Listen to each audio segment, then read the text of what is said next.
എന്ന് അദ്ദേഹം ഹാസ്യരൂപേണ അന്ന് പറഞ്ഞു. തീർച്ചയായും ഞാൻ ഒന്ന് ഇടപെടുകയാണ്. അരുൺ, നമുക്കൊന്ന് ഡൽഹിയിലേക്ക് പോകണം. വിശേഷിച്ച് ജിഷ്ണു ചേർന്നുണ്ട്. ജിഷ്ണു, ഇതിൽ പരം ധന്യമായ ഒന്നുമില്ല. എല്ലാ പൂർണ്ണ മനസ്സോടുകൂടി ഭഗവാന്റെ പിതൃസ്ഥാനീയരായ പന്തളം കൊട്ടാരം പിന്തുണ അറിയിച്ചിരിക്കുന്നു ഡൽഹിയിലെ ഈ വിശ്വാസ സംരക്ഷണത്തിന്. അവിടെ ഒരുക്കങ്ങളെല്ലാം പൂർത്തിയായോ?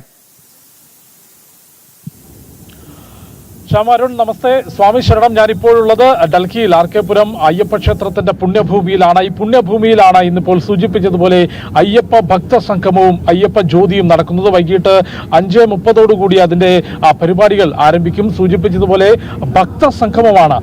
ഭക്തർ ഒന്നിച്ചു ചേർന്നുകൊണ്ട് അയ്യപ്പ ജ്യോതി തെളിയിച്ചുകൊണ്ട് ഈ അയ്യപ്പ ക്ഷേത്രത്തിൽ, അതായത് ശബരിമല കാനന ക്ഷേത്രത്തിന്റെ സംരക്ഷണം ഉറപ്പാക്കണമെന്നാവശ്യപ്പെട്ടുകൊണ്ടുള്ള സംഗമമാണ് നടക്കുന്നത്. അതിന്റെ തയ്യാറെടുപ്പുകളെല്ലാം തന്നെ പൂർത്തിയായിട്ടുണ്ട്. നമുക്ക് ആ ദൃശ്യങ്ങളിൽ കാണാൻ സാധിക്കും. അതിന്റെയും തയ്യാറെടുപ്പുകളെല്ലാം തന്നെ പൂർത്തിയായിക്കൊണ്ടിരിക്കുകയാണ്. 2000-ലധികം ഭക്തജനങ്ങൾ ഈ ഒരു സംഗമത്തിൽ പങ്കെടുക്കും എന്നുള്ളതാണ് നമുക്ക് മനസ്സിലാക്കുന്നത്. അത്രയധികം വിശ്വാസികൾ ഈ ഒരു സംഗമത്തിൽ പങ്കെടുക്കും. അതിന്റെ തയ്യാറെടുപ്പുകൾ പൂർത്തിയാകുന്നു. ശബരിമല ക്ഷേത്രത്തിന്റെ സംരക്ഷണം, അതായത് കാലങ്ങളായി വിവിധ തരത്തിൽ, അത് 2018-ലെ യുവതീ പ്രവേശനം ആചാരലംഘനം അതൊരു ഉദാഹരണം മാത്രമാണെങ്കിൽ, അത്തരത്തിൽ വിവിധ തരത്തിലുള്ള ശ്രമങ്ങൾ ശബരിമലയിലെ കാനന ക്ഷേത്രത്തെയും ആ ക്ഷേത്രത്തിന്റെ ചൈതന്യത്തെയും തകർക്കാൻ ശ്രമിക്കുമ്പോൾ ശബരിമല ക്ഷേത്രം ശാശ്വതമായി സംരക്ഷിക്കണം. അത് ദേശീയ തീർത്ഥാടന കേന്ദ്രമാക്കി പ്രഖ്യാപിച്ചുകൊണ്ട് സംരക്ഷിക്കണം. കൂടാതെ ശബരിമലയിൽ പണത്തിന്റെ പേരിൽ ഭക്തരെ വേർതിരിക്കുന്ന നടപടി, പണം കൂടുതൽ നൽകുന്നവർക്ക് വർഷത്തിൽ ഇത്ര ദിവസം ദർശനത്തിനും താമസത്തിനുമെല്ലാം സൗകര്യങ്ങൾ നൽകിക്കൊണ്ട് ഭക്തരെ പണത്തിന്റെ പേരിൽ വേർതിരിക്കുന്ന നടപടി റദ്ദാക്കണം. ഒപ്പം നാമജപം നടത്തിയിട്ടുള്ള ഭക്തർക്കെതിരെ സ്വീകരിച്ചിട്ടുള്ള കള്ളക്കേസുകൾ പിൻവലിക്കണം തുടങ്ങിയിട്ടുള്ള ആവശ്യങ്ങൾ ഉന്നയിച്ചുകൊണ്ടുള്ള പ്രമേയം ഈ ഭക്തസംഗമത്തിൽ പങ്കെടുക്കും. അതിന്റെ പോസ്റ്ററുകളാണ് ഇപ്പോൾ പ്രേക്ഷകർ കാണുന്നത്. അതായത് പമ്പയിൽ നടക്കുന്ന അയ്യപ്പ സംഗമത്തിൽ കാണാത്ത അയ്യപ്പസ്വാമിയുടെ ഫോട്ടോയും ഒപ്പം ജ്യോതിയും അയ്യപ്പ ക്ഷേത്രവും സ്വാമി ശരണം മന്ത്രം മുഴങ്ങലുമെല്ലാം ഈ ഭക്തസംഗമത്തിൽ ഉണ്ടാകുമെന്ന ഉറപ്പ് ഡൽഹിയിലെ വിശ്വാസികൾ നൽകിയിട്ടുണ്ട്. അതായത് ഡൽഹിയിൽ എത്രത്തോളം സാംസ്കാരിക സാമുദായിക സംഘടനകളുണ്ടോ അവരുടെ പിന്തുണയുണ്ട്. സാംസ്കാരിക സംഘടനകൾ, ക്ഷേത്ര സമിതികൾ, മലയാളികൾ നേതൃത്വം നൽകുന്ന വിവിധ ക്ഷേത്രങ്ങളാണ് ഡൽഹിയിലുള്ളത്. ആ മുഴുവൻ ക്ഷേത്ര സമിതികളുടെയും പിന്തുണ ഈ പരിപാടികൾക്ക് ഉറപ്പാക്കിയിട്ടുണ്ട്. സാംസ്കാരിക സാമുദായിക സംഘടനകളുണ്ട്. നേരത്തെ ശ്യാം സൂചിപ്പിച്ചതുപോലെ പന്തളം കൊട്ടാരത്തിന്റെ അനുഗ്രഹമുണ്ട്. അത്തരത്തിൽ എല്ലാ സമൂഹത്തിന്റെ വിവിധ കോണുകളിൽ നിന്നുള്ള പ്രതിനിധികളെ, വിശ്വാസികളെ ഉൾപ്പെടുത്തിക്കൊണ്ടാണ് സംഗമം നടത്തുന്നത്. ഇപ്പോൾ ആ സംഗമത്തിന് നേതൃത്വം നൽകുന്ന, അതിന്റെ തയ്യാറെടുപ്പുകൾക്ക് നേതൃത്വം നൽകുന്നവർ നമ്മോടൊപ്പം ഉണ്ട്. നമസ്കാരം. സ്വാമി ശരണം. എങ്ങനെയാണ് അയ്യപ്പ സംഗമത്തിന്റെ തയ്യാറെടുപ്പുകൾ മുൻപോട്ട് പോകുന്നത്? വളരെ ഭംഗിയായിട്ട് തന്നെ പോകുന്നുണ്ട്. രാവിലെ തന്നെ എല്ലാ കാര്യങ്ങളും നമ്മുടെ തീർന്നു. വൈകിട്ട് 4:30 തന്നെ ഒരു ഏകദേശം 1500-ഓളം ഭക്തർ ഡൽഹിയുടെ വിവിധ ഭാഗത്തിൽ നിന്നും, ഡൽഹിയിൽ പുറത്തു നിന്നുള്ള ഒരുപാട് മലയാളികളായിട്ടുള്ള എല്ലാ അയ്യപ്പ ഭക്തരും ഇവിടെ സംഗമിക്കുമെന്ന് ഒരു 1500-ഓളം പേരാണ് നമ്മൾ ഇതിനുവേണ്ടി പ്രതീക്ഷിക്കുന്നത്. തയ്യാറെടുപ്പുകളെല്ലാം ഒരുവിധം എല്ലാം ആയിട്ടുണ്ട്. ഇന്ന് ഇതേ ദിവസം പമ്പയിൽ ഒരു അയ്യപ്പ സംഗമം നടക്കുന്നുണ്ട്. പക്ഷെ അതിന്റെ പോസ്റ്ററുകളിലോ ഒന്നും തന്നെ അയ്യപ്പസ്വാമിയെ നമുക്ക് കാണാൻ സാധിച്ചിട്ടില്ല. അല്ല, അത് നമുക്ക് എടുത്തു പറയേണ്ട ഒരു കാര്യം തന്നെയാണ്. കാരണം മലയാളികളുടെ ഒരു അയ്യപ്പൻ്റെ ഒരു കൺസെപ്റ്റ് എന്ന് പറയുന്നത് എടുത്തു പറയേണ്ടതുള്ളത് തന്നെയാണ്. അവിടെ അങ്ങനെ ഒരു കണ്ടില്ലെങ്കിലും ഇന്ന് നമുക്ക് ഡൽഹിയിൽ അത് തീർച്ചയായിട്ടും ഇന്ന് വൈകുന്നേരത്തെ നമുക്ക് കാണാൻ സാധിക്കും. ഡൽഹിയിലുള്ള മുഴുവൻ മലയാളികളും ഒരേ മനസ്സും ഒരേ തയ്യാറെടുപ്പോടും കൂടി ഇന്ന് 5 മണിക്ക് അയ്യപ്പ ജ്യോതി തെളിയിക്കാനും അയ്യപ്പ ഭക്ത സംഗമത്തിനായിട്ടും ഡൽഹിക്ക് എത്തിച്ചേരും. അത് തീർച്ചയായിട്ടും ഒരു വലിയൊരു സന്ദേശം തന്നെ എല്ലാവരിലോട്ടും എത്തിക്കും. ആ ഒരു ആചാര സംരക്ഷണം എന്ന് പറയുന്നത് ഓരോ മലയാളികളുടെയും ഓരോ ഉത്തരവാദിത്തമാണ്. അത് നമ്മുടെ ധർമ്മമാണ്. തീർച്ചയായും ആ ധർമ്മ സംരക്ഷണത്തിന് വേണ്ടി വലിയൊരു വിശ്വാസി സമൂഹം തന്നെ ഒത്തുചേരും. എങ്ങനെയാണ് അയ്യപ്പ ജ്യോതിയുടെ ക്രമീകരണം, അതായത് അയ്യപ്പസ്വാമിക്ക് വേണ്ടി സമർപ്പിക്കുകയാണ് ഈ സംഗമം? അതെ, തീർച്ചയായിട്ടും ഇന്നത്തെ ഈ പ്രോഗ്രാം അയ്യപ്പസ്വാമിക്കുള്ള സമർപ്പണമാണ്. രാജ്യതലസ്ഥാനത്തു നിന്നുള്ള ഈ സമർപ്പണം ലോകമൊട്ടാകെ അതിൻ്റെ പ്രതിധ്വനി ഉണ്ടാവും. മാത്രമല്ല ഇന്നത്തെ പ്രോഗ്രാമിന് വേണ്ടി ഇപ്പോൾ 1500 എന്ന് പറഞ്ഞു, അത് നമ്മുടെ ഈ പ്രോഗ്രാം ഇന്ന് വർക്കിൻ്റെയാണ്.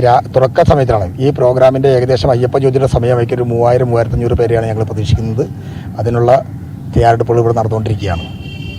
ശ്യാമ, അത്തരത്തിൽ ഒരു വലിയ ഭക്ത സംഗമം, നേരത്തെ ഞാൻ സൂചിപ്പിച്ചതുപോലെ അയ്യപ്പസ്വാമിയുടെ ഫോട്ടോയുണ്ടാകും, ശരണം വിളിയുണ്ടാകും, അയ്യപ്പ ജ്യോതി ഉണ്ടാകും. പൂർണ്ണമായും വിശ്വാസികൾ നേതൃത്വം നൽകിക്കൊണ്ട് വിശ്വാസികൾ പങ്കെടുപ്പിച്ചുകൊണ്ടുള്ള ഭക്തസംഗമമാണ് രാജ്യതലസ്ഥാനത്ത് നടക്കുന്നത്. അതിന്റെ ഭാഗമാകാൻ, അതിന് നേതൃത്വം നൽകാൻ, അല്ലെങ്കിൽ അതിന്റെ കൂടെ നിൽക്കാൻ ജനം ടിവിക്കും സാധിക്കുന്നു എന്നുള്ളത് വലിയ സന്തോഷം തന്നെയാണ്. ഒരു മാധ്യമ സ്ഥാപനം എന്നതിൽ ഇത്തരം പരിപാടികൾക്ക് നേതൃത്വം നൽകാൻ സാധിക്കുന്നത് ശബരിമലയിൽ എന്നത് മാത്രമല്ല, വിശ്വാസികളുടെ നിലപാടുകൾക്കൊപ്പം നിൽക്കുക, അതിനൊപ്പം നിന്നുകൊണ്ട് പ്രവർത്തിക്കുക എന്ന മാധ്യമ സ്ഥാപനം എന്നതിന് ജനങ്ങൾ നൽകിയിട്ടുള്ള, വിശ്വാസികൾ നൽകിയിട്ടുള്ള, ഭക്തർ നൽകിയിട്ടുള്ള അംഗീകാരം കൂടിയാണ് ഇത്. അത് നമുക്ക് പ്രധാന വേദിയിൽ തന്നെ നമുക്ക് അതിന്റെ പ്രകടമായിട്ടുള്ള ഉദാഹരണം കാണാൻ സാധിക്കും. അത്തരത്തിൽ ജനം ടിവിയുടെ നേതൃത്വത്തിൽ ഡൽഹിയിലെ സാംസ്കാരിക സാമുദായിക സംഘടനകൾ, വിശ്വാസികൾ, ക്ഷേത്ര സമിതികൾ, വിവിധ സമൂഹത്തിന്റെ ആശീർവാദത്തോടും അനുഗ്രഹത്തോടും കൂടിയാണ് ഇന്ന് ഭക്തസംഗമം നടക്കുന്നത്. അതിൽ ഈ ശബരിമലയിൽ ഭക്തർക്ക് അനുകൂലമായി വിധി എഴുതിയിട്ടുള്ള റിട്ടയർഡ് ജസ്റ്റിസ് ഇന്ദു മൽഹോത്ര പരിപാടിയിലേക്ക് ക്ഷണിച്ചിട്ടുണ്ട്. കൂടാതെ ഡൽഹി ഉപമുഖ്യമന്ത്രി പർവേഷ് വർമ്മ പരിപാടിയിലെത്തും. ന്യൂഡൽഹി MP ആയിട്ടുള്ള ഭാൻസുരി സ്വരാജ് പരിപാടിയിലേക്ക് എത്തുന്നുണ്ട്. കൂടാതെ ശ്രീരാമദാസ് ആശ്രമത്തിന്റെ അധ്യക്ഷൻ പരിപാടിയിലെത്തി അനുഗ്രഹ പ്രഭാഷണം നടത്തും. അത്തരത്തിൽ പ്രമുഖരായിട്ടുള്ള വ്യക്തികൾ, അതിനുമപ്പുറത്തേക്ക് പ്രമുഖരായിട്ടുള്ള അല്ലെങ്കിൽ വിശ്വാസികളായിട്ടുള്ള ഭക്ത സമൂഹമാണ് ഇവിടെ ഒത്തുചേരുന്നത്. ചേട്ടാ, എങ്ങനെയാണ് ഈ അയ്യപ്പ ഭക്തസംഗമത്തിന്റെ തയ്യാറെടുപ്പുകൾ, ആ പരിപാടിയുടെ ക്രമീകരണങ്ങളൊന്നും നമ്മുടെ പ്രേക്ഷകർക്ക് വേണ്ടി പറഞ്ഞാൽ? സ്വാമിയെ ശരണമയ്യപ്പ. ഇന്ന് വൈകിട്ട് 5:30 മണിയോടുകൂടി ഏതാണ്ട് ഒരു 2000-2500 ഭക്തന്മാർ ഡൽഹിയിൽ നിന്ന് മാത്രം എത്തുന്നതാണ്, ഇവിടെ എത്തിച്ചേരുന്നതാണ്. അനുബന്ധിച്ച് ഭക്തരെല്ലാം ഇന്ദു മൽഹോത്ര, ജസ്റ്റിസ് ഇന്ദു മൽഹോത്ര അദ്ദേഹം പുള്ളിക്കാരി പങ്കെടുക്കുന്നുണ്ട്. അതുകൊണ്ട് നെക്സ്റ്റ് നമ്മുടെ MP Bansuri Swaraj, deputy CM Pravesh Verma, sitting MLA Anil Sharma, അങ്ങനെ പ്രമുഖ വ്യക്തികൾ എല്ലാവരും പങ്കെടുപ്പിച്ചുകൊണ്ടുള്ള ഒരു സംഗമമാണ് നടക്കുന്നത്. ഈ സംഗമത്തിലൊരു പ്രമേയം കൂടി അവതരിപ്പിക്കുന്നുണ്ട്. അതായത് 3 വിഷയങ്ങളായിരിക്കും ആ പ്രമേയം ഉയർത്തിക്കാട്ടുക. ഒന്ന്, ശബരിമലയിൽ പണത്തിന്റെ പേരിൽ ഭക്തരെ വേർതിരിക്കാനുള്ള നടപടി റദ്ദാക്കണം. ശബരിമല സംരക്ഷണത്തിന് വേണ്ടി നാമജപം നടത്തിയിട്ടുള്ള ഭക്തർക്കെതിരെ സ്വീകരിച്ചിട്ടുള്ള കള്ളക്കേസുകൾ സർക്കാർ പിൻവലിക്കണം. കൂടാതെ ശബരിമല ദേശീയ തീർത്ഥാടന കേന്ദ്രമായി പ്രഖ്യാപിച്ചുകൊണ്ട് സംരക്ഷിക്കണം. ഈ 3 വിഷയങ്ങൾ ഉയർത്തിക്കൊണ്ടുള്ള പ്രമേയം രാജ്യതലസ്ഥാനത്ത് അയ്യപ്പ ഭക്തസംഗമം പാസാക്കും. അത് സംസ്ഥാന സർക്കാരിന് മുൻപിലേക്ക് എത്തിച്ചു നൽകും. അത്തരത്തിൽ ശബരിമലയുടെ പൂർണ്ണമായിട്ടുള്ള സംരക്ഷണം എന്നൊരു ആവശ്യം ഉയർത്തിക്കൊണ്ടാണ് ഇതിന്റെ സംഘാടകരോടെല്ലാം തന്നെ കഴിഞ്ഞ ദിവസങ്ങളിൽ സംസാരിക്കുമ്പോൾ ഇതൊരു തരത്തിലും ഒരു പ്രതിഷേധമല്ല. സർക്കാരും ദേവസ്വം ബോർഡും ഒരു അയ്യപ്പ സംഗമം നടത്തുന്നു, അതിനെതിരെയുള്ള ഒരു പ്രതിഷേധമായിട്ടല്ല. ശബരിമല കാനന ക്ഷേത്രവും അവിടുത്തെ ചൈതന്യവും എക്കാലവും സംരക്ഷിക്കപ്പെടണം എന്ന ആവശ്യം ഉയർത്താൻ, ആ ശബ്ദം ഉയർത്തിക്കാട്ടാൻ, വിശ്വാസികളുടെ ശബ്ദം ഉയർത്തിക്കാട്ടാനാണ് രാജ്യ തലസ്ഥാനത്ത് ഇന്ന് ഇത്തരത്തിലൊരു അയ്യപ്പ ഭക്ത സംഗമം സംഘടിപ്പിക്കുന്നത്. ശ്യാം.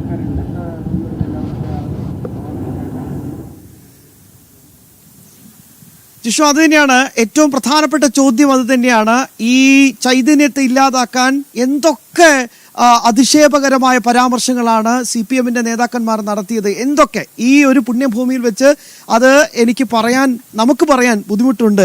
എങ്കിൽ പോലും അത്തരത്തിൽ അധിക്ഷേപിച്ച ആളുകൾ തന്നെ ഇത്തരത്തിലൊരു സംഗമം, ഇതാ ഞങ്ങൾ ശബരിമലയെ ഇപ്പോൾ അങ്ങ് റെഡിയാക്കും എന്ന് പറഞ്ഞ് ഇങ്ങനൊരു